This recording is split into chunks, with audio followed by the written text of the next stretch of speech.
Nós estamos aqui nessa noite, Senhor, e não queremos estar apenas de corpo presente, mas Tu sabes que é uma luta para cada um de nós.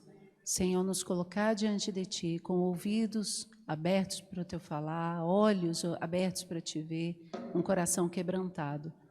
Senhor, na força do Teu poder, nós Te rogamos, Senhor, em Teu nome, faz aquilo que aprova o Teu coração, na minha vida, na vida dos meus irmãos. Senhor, Tu conheces a inquietude da juventude, mas o Senhor também conhece a força, Senhor, que existe em cada um desses jovens e adolescentes. Senhor, encontra caminho nessa noite, que labaredas de fogo, Senhor, sejam as Tuas palavras, para consumir a carne, Senhor, que recobre os ouvidos, a carne que recobre o coração.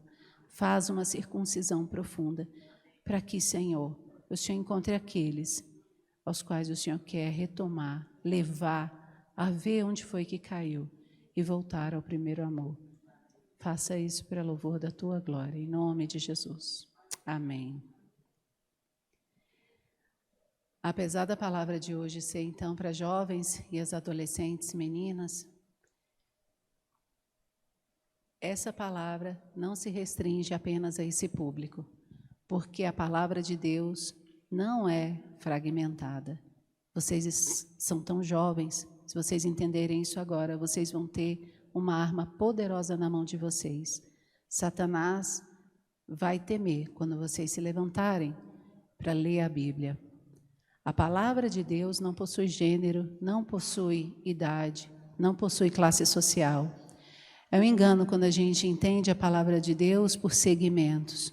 É como se nós estivéssemos fracionando Jesus, reduzindo para caber dentro de um conceito que às vezes pode ser aplicado para os homens, às vezes pode ser aplicado às mulheres ou ao adolescente.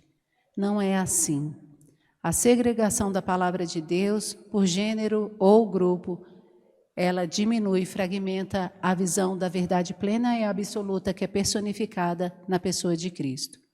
O que é a palavra de Deus? Não é o Verbo encarnado? A palavra de Deus não é Cristo? Então, se a palavra de Deus é Cristo, para conhecer esse Cristo, mais das suas belezas, mais das suas virtudes, a palavra do Senhor tem que ser explorada, ouvida, refletida, sem restrições, sem divisões, em todos os seus aspectos, em todas as suas nuances, para que então nós tenhamos visão do todo. Assim, tudo que nós vamos compartilhar aqui nessa noite sobre o tema Mulher Bíblica é Cristo, e Cristo não é limitado. Tudo que Cristo é para a mulher, Cristo é para o homem. Tudo que Cristo é para mim, Cristo é para você, Arthur. Então, Cristo é tudo e em todos, como diz Colossenses 3:11, não é assim? Na versão King James atualizada fala assim, nessa nova ordem de vida, ou seja, nesse novo homem em Cristo, não há incircunciso, circunciso, não há judeu, não há grego, não há escravo, não há liberto, porque Cristo é tudo e em todos. Então, a partir daí, eu espero que vocês também, meninos, abram os ouvidos para eu falar do Senhor. Diante desse desafio de compartilhar Cristo de maneira que atendesse às necessidades da jovem, sobretudo a vontade do Senhor, o que Ele gostaria de falar para esse público, e um compartilhar que favorecesse que toda a igreja visse mais das belezas desse Cristo, o Senhor teve misericórdia de mim, porque eu não sabia nem para onde ir. E Ele teve misericórdia quando Ele começou a me fazer uma pergunta que direcionou tudo que Ele veio dispensando para mim nesses últimos dias e que eu creio que Ele vai falar aos corações daqueles que quiserem ouvir Cristo, daqueles que quiserem ver Cristo. O Senhor me perguntou, o que é ser uma mulher bíblica? Quem é essa mulher bíblica? O que é que define uma mulher como bíblica? E quando eu falar mulher, aplique, mude. Você é homem bíblico, jovem bíblico, ok? Como você responderia essa pergunta? O que é ser uma mulher bíblica? Eu vou respondendo, né? Porque eu acho que está todo mundo tímido para falar. Talvez nós sejamos tentados a buscar respostas que estão mais relacionadas a comportamento, ou seja, o que faz ou o que deixa de fazer uma mulher bíblica. Ou talvez nós sejamos tentados a buscar exemplos de mulheres bíblicas na Bíblia para seguir esse padrão fielmente. E aí a gente pensa, eu devo ser uma Ana? Eu devo ser uma Débora? Quem sabe eu vou ser uma Sara? Ou a gente pegue requisitos mais rasos, do tipo, qual deve ser a indumentária da mulher bíblica, a vestimenta? Ela deve se vestir assim ou assado? Ou como deve gesticular? Ou como deve falar, cantar essa mulher bíblica? E nessas confabulações, nessas divagações sobre as características da mulher bíblica, ou mulher segundo Deus, que seria aí o vocábulo que substitui bíblica, nós estaríamos nos desviando do propósito para o qual o Senhor chamou a mim e a cada um de vocês. E no que tange as mulheres, nós estaremos nos desviando do propósito que o Senhor tem para nós, que é constituir um caráter de filha de Deus em cada uma de nós. O fato é que, estabelecendo características para uma mulher, para definir que ela é bíblica, nós estaríamos aqui forjando um molde. Não sei se vocês já leram, e eu creio que sim, a grande maioria. Houve um período em que o povo de Israel no deserto forjou um molde para si, um bezerro de ouro para adorá-lo. E depois disso, nós estamos sempre forjando um molde. E um estereótipo de mulher bíblica é um molde. Esse estereótipo, ele toma o lugar da centralidade do Senhor. E nós vamos nos guiando por um detalhe e nos desviamos de qual é, de fato, a essência, o cerne do caráter da mulher que Deus chamou para si mesmo.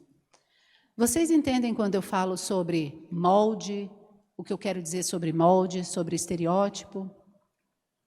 O estereótipo é um padrão estabelecido pelo senso comum, mas que não tem nada a ver com o conhecimento do fato.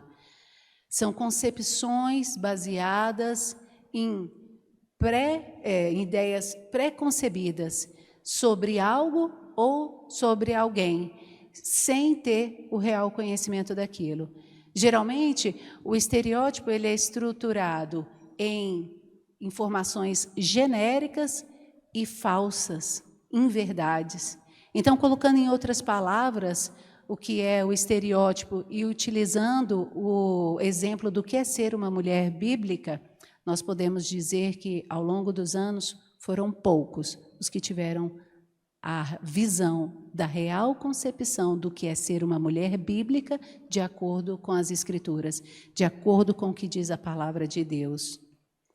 Isso é porque o homem, é natural ao homem guiar-se, instruir-se por costumes, por cultura, por ideias que são criadas dentro da época em que ele vive, que dita aquela época e que acaba construindo um padrão, um molde de algo que ele deseja seguir e entender, ao invés de ele se instruir pela palavra de Deus e pelos caminhos que essa palavra nos ordena. Ou seja, se guiar por Cristo mesmo, porque todas as vezes que nós falamos guiar-se pela palavra, é guiar-se por Cristo. Modelar a palavra é modelar a Cristo. Ao longo dos séculos, cristãos e não cristãos, interessante isso, né?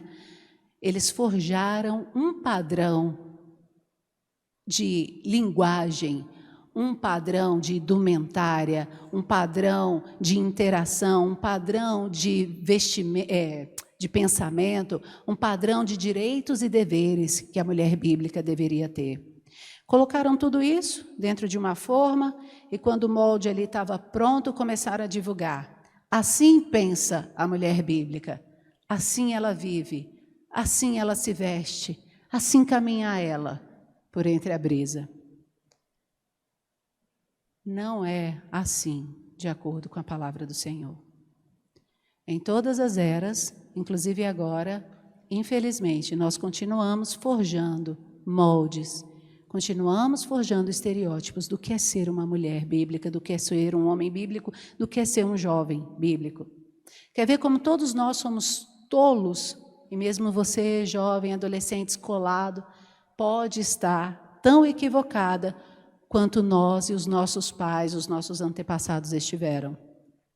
Os mais velhos, eles se orgulham de que sabem mais do que os jovens, né? Isso aí vocês estão já escolado, não é?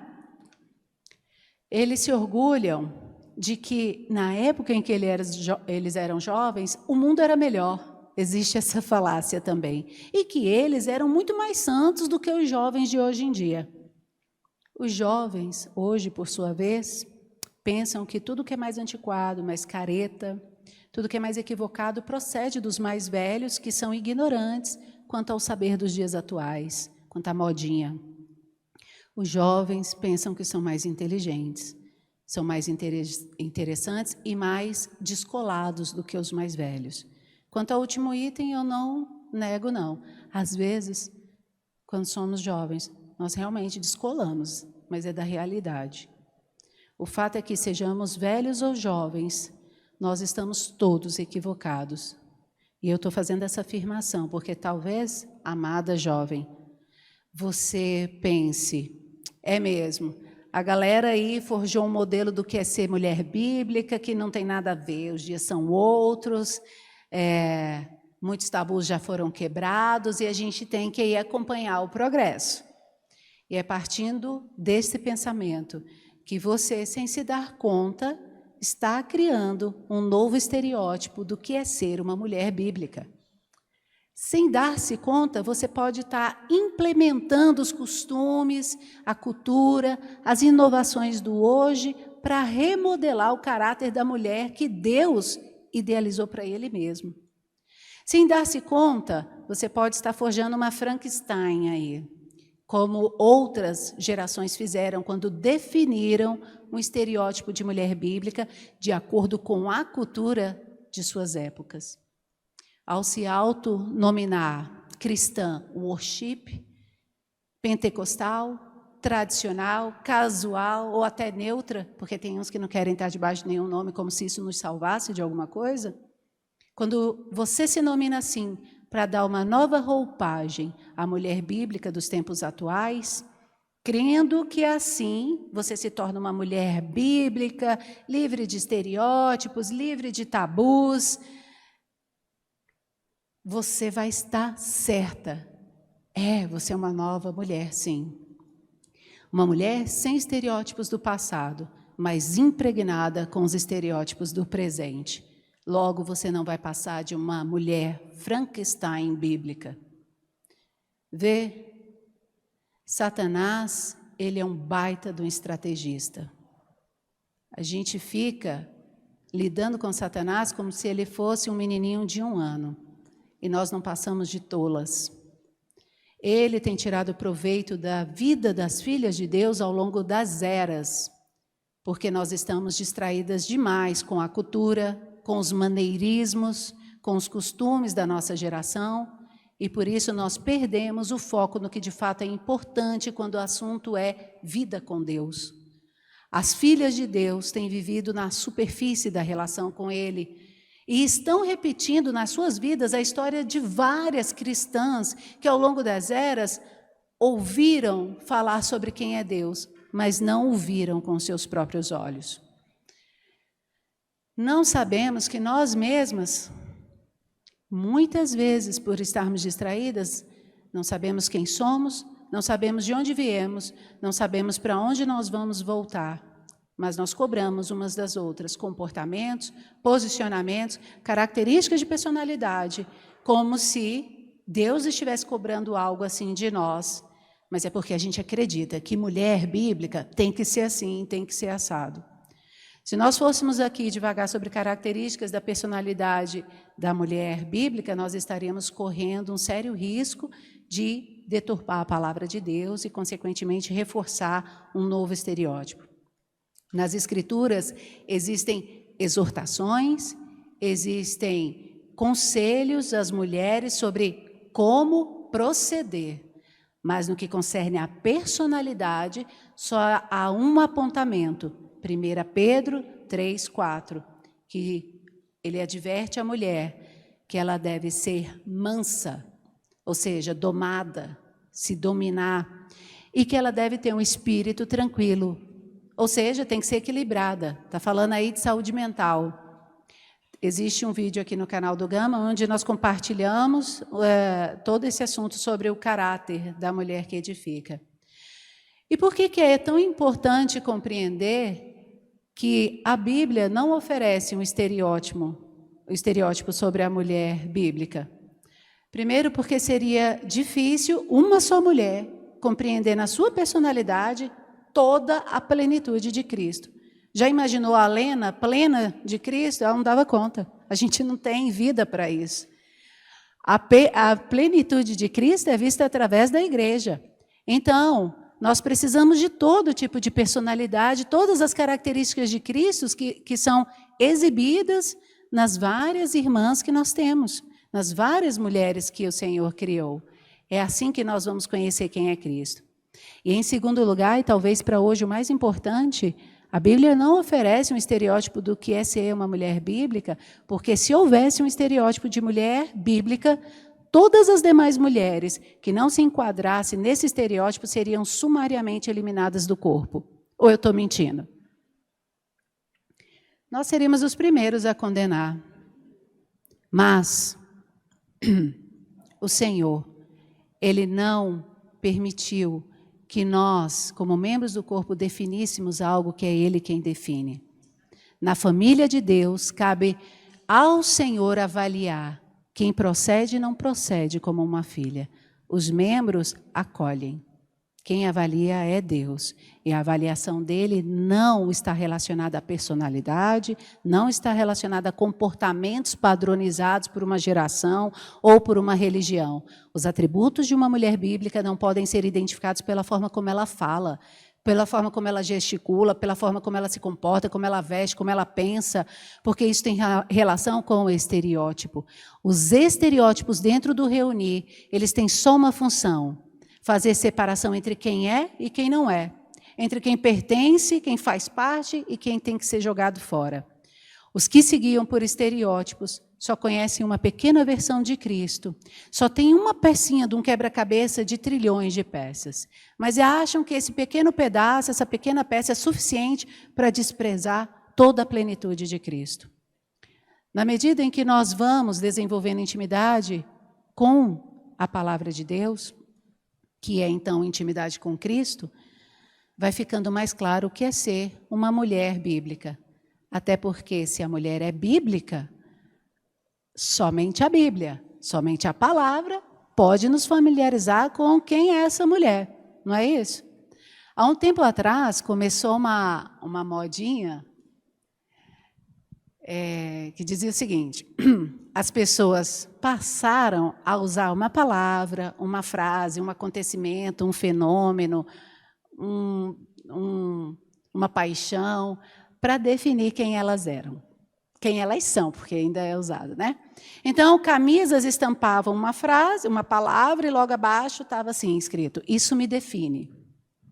Exemplo: mau humor, isso me define. Carnaval na Bahia, isso me define. Trabalho, isso me define. E aí você pensa, eu já ouvi e já li cada coisa. Eu nem vou entrar no mérito de que o fato de um ser humano, que é um ser complexo, é um ser que enfrenta desafios existenciais tão excruciantes, é um ser que requer intensa elucubração sobre o próprio fato de existir. Eu nem vou, então, analisar que o fato de um ser humano assim se definir numa só palavra, num acontecimento, numa paixão, revela que ele tem, no mínimo, uma percepção muito pobre acerca da própria existência. Mas daí, no polo oposto, também tinha um grupo muito interessante, né? Que são os rivais dos adeptos à modinha do isso me define, que são aqueles que consideram que a percepção e os pensamentos que eles têm a respeito de si são tão elevados, são tão sobreexcelentes, que não existem palavras que o definam. Uns se acham únicos, pela possibilidade de se definirem numa só palavra. Outros se acham excelsos, porque não há palavras que o definam. E ninguém, de fato, sabe nada sobre nada. E está todo mundo se batendo. Saibam, amadas jovens, amados irmãos e irmãs, saibam que o teto que recobre a nossa cabeça talvez seja o lugar mais alto que a nossa mente caída possa chegar. E isso com muito esforço e contando com a ajuda, contando com o favor de Deus. Se você, jovem que está aqui nesse salão, jovem que está ouvindo a transmissão, se você sente que, de fato, algum dia o amor de Deus te alcançou, você creu de todo o seu coração que Jesus Cristo é o Senhor e o Salvador da sua vida. Se isso aconteceu, anote isso com letras garrafais. Então, só há uma coisa que pode, de fato, te definir. Eu é que sei que pensamentos que tenho a vosso respeito, diz Jeremias 29:11. E em Isaías 55, se vocês quiserem ler, versículo 8 e 9, diz assim: porque os meus pensamentos não são os vossos pensamentos, nem os vossos caminhos são os meus caminhos, diz o Senhor. Porque assim como os céus são mais altos do que a terra, assim são os meus caminhos mais altos do que os vossos caminhos, e os meus pensamentos mais altos do que os vossos pensamentos. O que nós pensamos acerca de nós mesmas, de nós mesmos, o que as pessoas pensam a nosso respeito, o que o mundo diz que nós somos, não passa de um espelho frágil, que até uma leve brisa derruba, estilhaça em vários, milhares de micropedaços, porque são pensamentos pobres, rasos. É uma grande fraude satânica sobre quem nós somos para nos distrair de quem o Senhor nos criou para ser, do caráter que o Senhor deseja forjar em nós. Deus tem uma mente sobreexcelente. Você entende o que é isso? Não. Porque uma mente pequena não entende uma mente sobreexcelente. Mas nós precisamos apenas saber disso.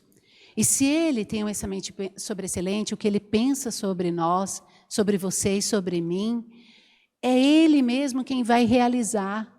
Porque o que Ele pensa sobre nós está baseado no poder que Ele tem de concretizar esse pensamento em nós.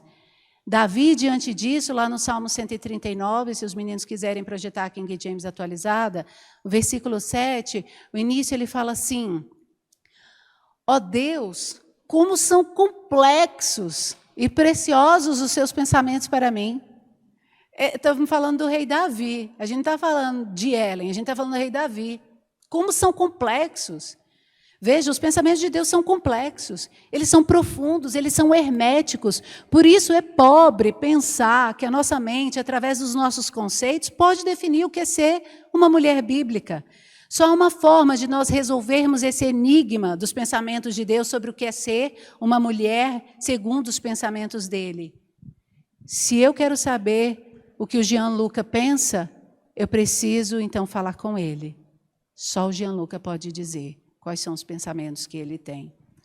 Então, para resolver isso, nós precisamos conhecer Deus e o que Ele pensa.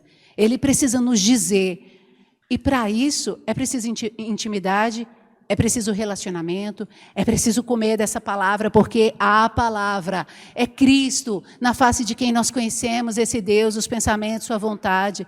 É dessa forma que nós vamos poder acionar a fé. Veja, a fé é o único meio capaz da nossa mente natural caída acessar o que é celestial. Tudo que não é possível no nosso natural, na nossa mente natural, é possível quando nós acionamos a fé. A fé dispara um padrão de funcionamento da mente, de maneira que o celestial é acessível para nós, é como se na hora que nós acionássemos, o modus operandi natural, ele se tornasse modus operandi espiritual. E aí, jovem, que você vai realmente mergulhar no oceano do Espírito. Você é capaz de acionar esse botão. Você só precisa crer no que Ele te diz. Não foi isso que nós cantamos? É por meio da fé que você vai entender a resposta da pergunta que nós fizemos no início desse compartilhar. O que é ser uma mulher bíblica? A mulher bíblica é aquela que pensa de si aquilo que Deus pensa sobre ela. E porque ela pensa de si o que Deus pensa sobre ela, ela busca viver, ela busca concretizar na vida dela os pensamentos de Deus para ela. Ela não fica esperando que algo vá acontecer. Ela luta para que seja realidade. A mulher bíblica não pensa nem de mais, nem de menos sobre quem ela é. Ela pensa de si o que convém, na medida da fé que Deus concedeu a ela. É por isso que ela tem força para resistir às investidas de Satanás, quando quer enfiar modelos fraudulentos goela abaixo. E ela também possui firmeza para desprezar a má reputação que Satanás cria para ela, porque ela não aceitou a fraude dele. A mulher bíblica vive como quem já alcançou aquilo que Deus sonhou para ela e prometeu. Ainda que os seus olhos e os seus sentimentos digam para ela o contrário, porque ela vive por fé naquele que fez a promessa. E ele não é homem para que minta, nem filho do homem para que se arrependa. Porventura, tendo ele prometido, ele não fará? Não é isso que diz lá em Números? O Senhor prometeu, ele quem vai fazer de você a mulher que ele sonhou. Ele vai cumprir. A mulher bíblica, ela é crente em Deus e na palavra de Deus. A fé é o material de base do caráter da mulher bíblica e é por meio da fé que ela acessa a arma mais poderosa. Ouçam, jovens, se não ficar nada, ouçam o que eu vou falar agora. Por meio da fé, vocês podem acessar a arma mais poderosa, a qual vocês vão poder lançar a mão nesse caminho de peregrinação enquanto Jesus não volta. O amor de Deus. Abram os ouvidos para entender o amor de uma maneira diferente hoje. Por favor. Eu não consigo mensurar para vocês quantas vezes eu já ouvi na minha vida a frase Jesus te ama. Desde muito pitica, eu ouço as pessoas falarem umas para as outras, Jesus te ama. Mas por vezes a impressão que eu tenho é que isso se tornou um hábito tão automatizado que, tanto para o que fala, quanto para o que ouve, não tem efeito algum, não faz diferença. Mas fez diferença para mim. Todas as vezes fez diferença para mim. Pela misericórdia do Senhor, essa frase me salvou várias e várias vezes na minha vida. Essa frase me ganhou várias e várias vezes na minha vida. E em momentos específicos, pessoas me falavam essa frase, Jesus te ama. E eu acreditava. Eu conto isso para o meu esposo, para a minha filha, e eu às vezes não consigo me conter. O amor de Deus para mim é muito forte. Quando alguém fala do amor de Deus para mim, é muito forte. Às vezes eu estava ouvindo uma mensagem, e aí quando o pregador falava assim, Jesus te ama, eu senti um tremor dentro de mim. Sabe quando você sente um tremor quando uma pessoa querida faz uma declaração para você, que você fica, não aguento, para. Eu me sinto assim. E eu choro porque eu não dou conta, porque arde o coração. Ouvir que eu sou amada por Deus é uma das coisas mais fortes da minha vida. Eu me lembro que na época em que eu comecei a poder andar de ônibus, isso foi bem cedinho mesmo, naquela época tinha uns evangelistas que entravam no ônibus e entregavam um folhetinho para a gente. Tinha uma mensagem bíblica e atrás do folhetinho escrito assim, Jesus te ama. E às vezes ele entregava e ele mesmo falava, né? Jesus te ama. E quando eu lia Jesus te ama, ou quando eu ouvia ele falar Jesus te ama, aquela frase, ela reconfortava o meu coração. Você diz que eu sou amada quando eu não sinto nada. É uma frase da canção. E era assim que eu me sentia. Porque é assim que eu me sinto no meu ser natural, em mim mesma. E foi por isso que aprove a Cristo me fazer acreditar no amor dele por mim. Ele sabia que somente esse amor daria sentido à minha vida, e ele sabia que somente por causa desse amor eu me submeteria às provações e às privações que eu tenho enfrentado ao longo da minha vida. Quando uma mulher crê no amor que o Pai tem por ela, quando ela é tocada por esse amor, nada mais na vida dela vai poder substituir o amor de Deus. Nada mais. Por um lado, você é arrebatada. Por outro, acabou a sua vida para sempre, em qualquer outra esfera, de qualquer outra forma. Por esse amor ela vai caminhar, por esse amor ela vai lutar, por esse amor ela superará obstáculos, porque esse amor vai se tornar o combustível da vida dela. Desistir jamais será uma opção, ainda que ela demore para reagir de frente às adversidades ou à gravidade das opressões. A mulher que foi tocada pelo amor de Deus não tem mais nada a ganhar, mas também não tem mais nada a perder. Porque assim como diz a canção, ela pega tudo que ela tem e coloca nos pés do Senhor. Sabe quem foi que fez isso? Colocou tudo aos pés do Senhor, inclusive a si mesma? Maria de Betânia. Os relatos combinados de Mateus 26, Marcos 14, João 12, revelam detalhes da passagem que Jesus foi ungido por Maria de Betânia. O grupo de música pode vir, tá? Nós vamos cantar um hino. Eu creio que essa é uma passagem conhecida de todos nós, né? Se não for, nem preciso te dizer que você está perdendo tempo em ir lá e ler essas passagens combinadas. Em todas essas passagens em que Maria é citada na Bíblia, ela está aos pés de Cristo. Em Lucas 10:39, Maria está aos pés de Jesus para o escutar. E na medida em que ele falava, mais ela o conhecia, mais intimidade havia entre eles, intimidade entre a serva e o seu Senhor. Cristo falava ao coração de Maria que se namorava por ele. Sabe, irmãs, porque as palavras que saem da boca do Senhor para nós são palavras de amor. São declarações do sentimento que ele nutre por nós. O amor encontrou Maria e ela, por fé, recebeu esse amor. Daí em João 11:32, Maria lança-se aos pés de Cristo, agora para se derramar. O amor já havia conquistado a mente de Maria. Ela confiava na aceitação incondicional desse Senhor por ela. Ela sabia que ela podia derramar suas dores, os seus sonhos, as suas frustrações, sem medo e sem reservas. Aquele amor era real. Ele pertencia a ela e ela pertencia a ele.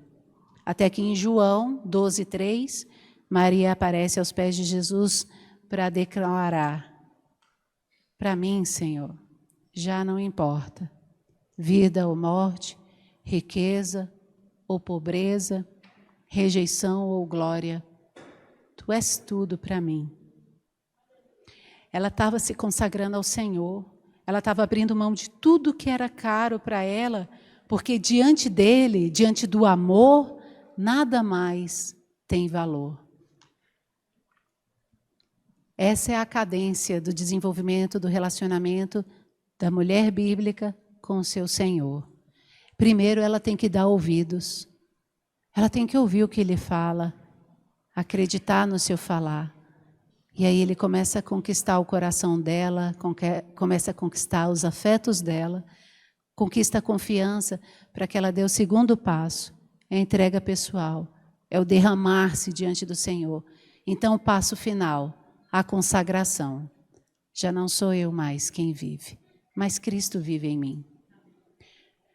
Maria quebrou um vaso de alabastro, continha 1 libra de bálsamo, de nardo puro, um óleo perfumado caríssimo, e ela derrama sobre a cabeça do Senhor, ela unge os seus pés e depois seca com seus cabelos. Por que que uma mulher faria uma coisa dessa? Por que que Maria fez isso?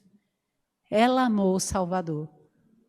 Sem emitir palavra alguma, a ungir o Senhor daquela maneira.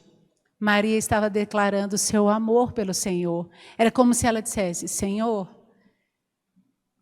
quando tu morreres, você não vai ter ciência do meu amor por ti. Então eu o declaro agora. Esse é o sentido da unção de Maria. Quando ela unge a cabeça de Jesus, ela está declarando: Senhor, tu és o mais precioso. Tu és o cabeça. Quando ela unge os pés do Senhor, ela está se comprometendo. Senhor, eu sou tua serva. E quando ela enxuga os pés de Jesus com seus cabelos, ela está enunciando: Senhor, recebe toda a glória, porque toda a minha glória está aos teus pés.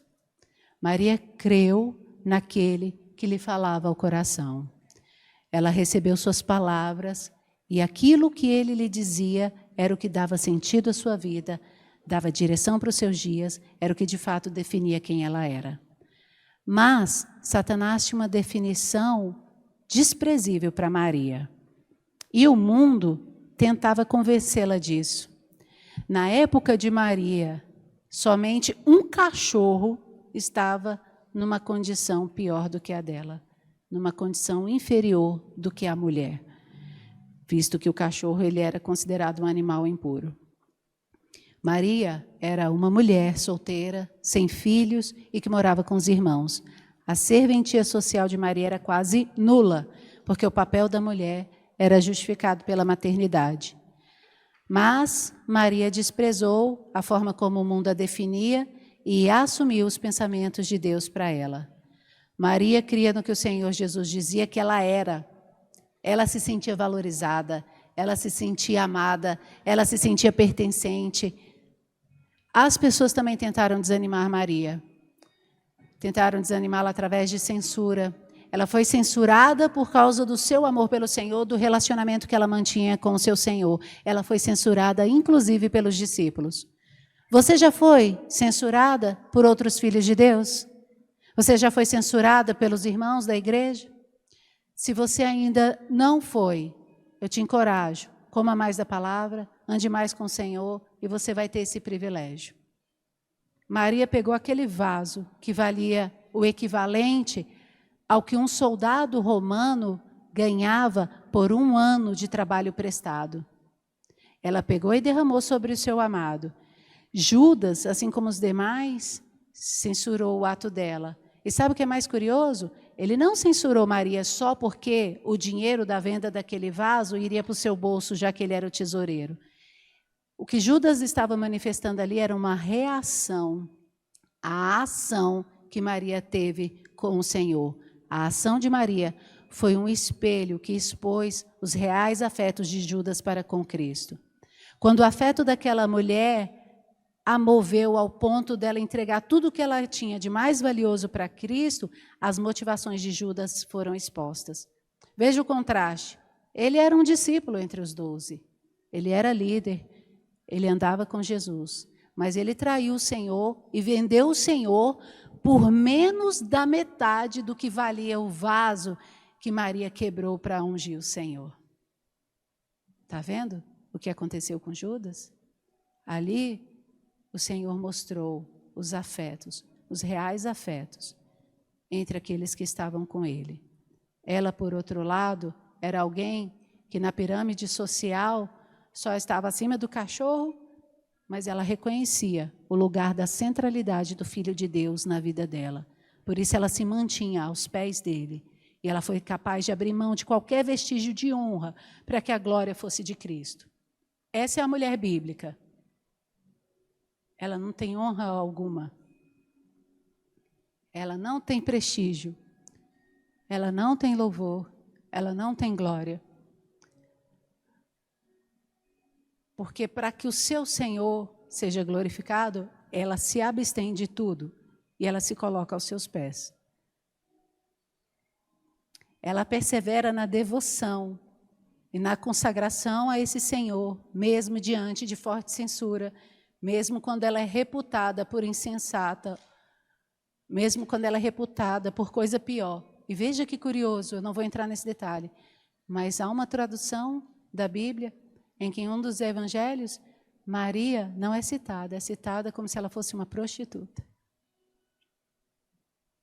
Essa é a reputação da mulher bíblica. As pessoas, inclusive os discípulos, ao contemplarem o gesto de Maria, indagavam: por que esse desperdício? Porque eles não conseguiam conceber aquele gesto que de fato parecia insano, parecia exagerado. Mas por que eles enxergavam dessa forma o gesto de Maria? Porque enquanto para aqueles que estão apenas contemplando o amor, a devoção da mulher bíblica ao seu Senhor, sem jamais terem sido movidos, sem jamais terem sido tocados por esse amor, o comportamento dessa mulher que se devota vai parecer insensatez e exagero.